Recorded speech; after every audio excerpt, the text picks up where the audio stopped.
All right, hi everyone. I just wanted to give you a quick virtual walkthrough of how to process your data, how to get it organized in a table in Google Sheets, proper labeling, heading, uncertainties, all that jazz, and then making a scatter plot with a trend line so that we can graphically see the correlation in your data. So you might have something that looks like this over here with your data like that. What I've measured here, my sample data, is the digit ratio, it's called, which is the length of your index finger, or 2D, as in the second digit of 5 on your hand, relative to the fourth digit, your ring finger. Interestingly enough, the ratio between these two things predicts quite a bit and is affected by prenatal testosterone exposure. So how much testosterone you're exposed to in the womb. And so we find that men have a lower average between the ratio here compared to women on average. But again, that's just on average. Anyway, a lot of research has been done about this ratio, surprisingly enough. Anyhow, let's look at how we've tabled it. So right now, first of all, a couple things to fix. One is, if you look down the data here, you'll notice that the values look inconsistent. So some of them have 1 decimal place. This one has 2 decimal places. Over here, this value has 0 decimal places. When you're recording measurements in biology, all of the values within a column should have the same number of decimal places. That's a rule that we basically are always going to stick to. And in this case, this is the level of precision that I've measured with a ruler here. Because I don't have any units yet, you don't actually know how I've measured these. So it's important that we put them down there. So I'm going to actually improve the title here. I'm going to put, the length 4D instead of 4D. I'm going to put length of ring finger. And then, or maybe I'll just leave it length of 4D, length of the 4th digit. But I need units, so the units are going to be in centimeters. But I also need uncertainty. If you use the keyboard shortcut Option Shift equals on a Mac anyway, PC folks, I can't help you. I don't know, Google it. You're going to get this little symbol, plus or minus, and then you can include the uncertainty of the measurement. In this case, half the distance of the smallest increment. I've got one of these where it's measured in millimeters, or 1/10 of a centimeter. So half of 1/10 of a centimeter is 0.05 centimeters. There's my uncertainty. Okay. Look what happened there. So clean that up. I'm going to use word wrap so that it wraps around. Ta-da, like that. I'll do the same thing here. So I'll do length of 2D, second digit, that's my index finger, and I'll put parenthetically centimeters plus or minus 0.05 cm. Sometimes you might see, instead of this, like you could use, some people like to put a slash with no brackets. That's just a style thing, but that looks nice too.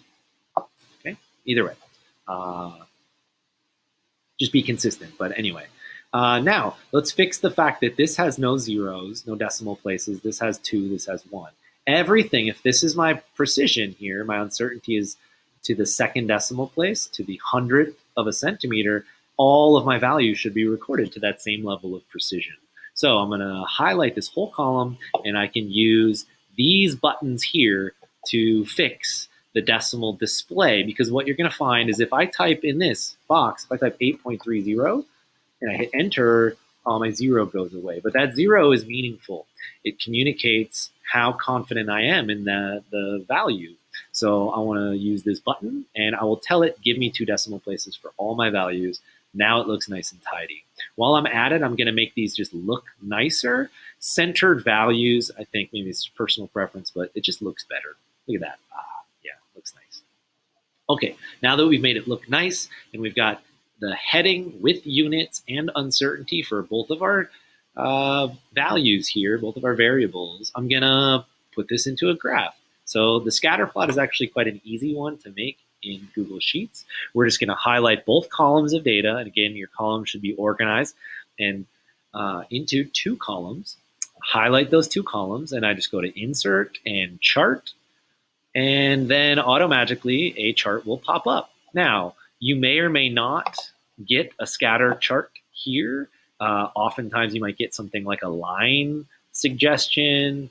I'm not sure. I think the last one I made was a scatter plot. That's why it suggested it. So don't just take what it gives you. It can give you all sorts of random things.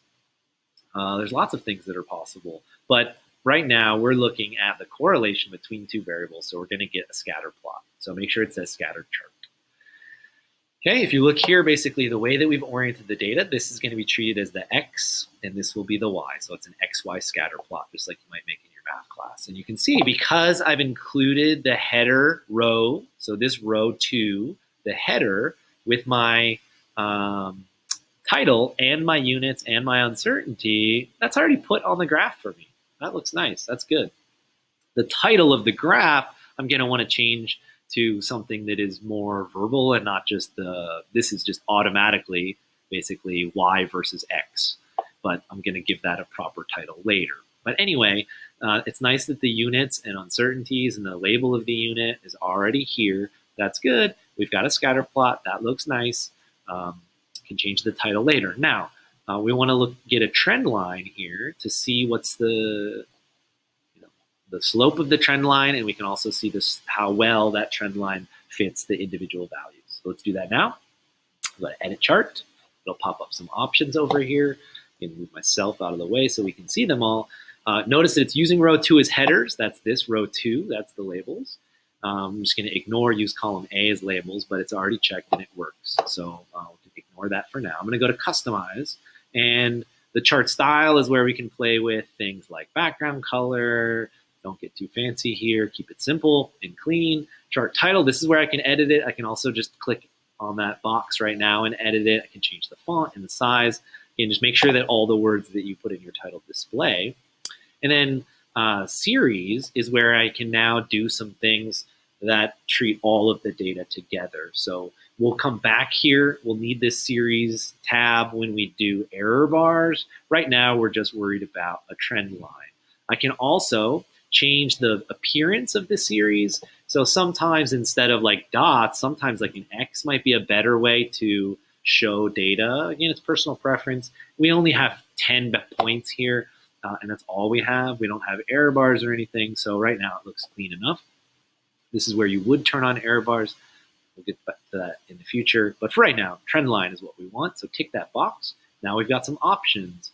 We'll talk in the future about like different considerations of trend lines, like exponential ones and things. For right now, we're looking, or at least hoping, for linear trend. And as you can see, it basically fits that pretty well. But how well? Well, that's where we can do some statistics. So if I turn a label on, I can see the equation of my trend line. That may be more or useful depending on the type of trend line and the data we're analyzing. Of course, this is going to be the slope of our trend line, which may or may not be useful. And this is going to be our y-intercept. Again, and depending on the data, we'll tell you if it's useful or not. But maybe I don't even need that at all. But I definitely want to show the r-squared value because that's going to tell me about the correlation. So the r value, the correlation coefficient, and this is the square of the correlation coefficient. So this is r squared. This is a number between 0 and 1, where 1 would be a perfect trend line where all the dots are on the line.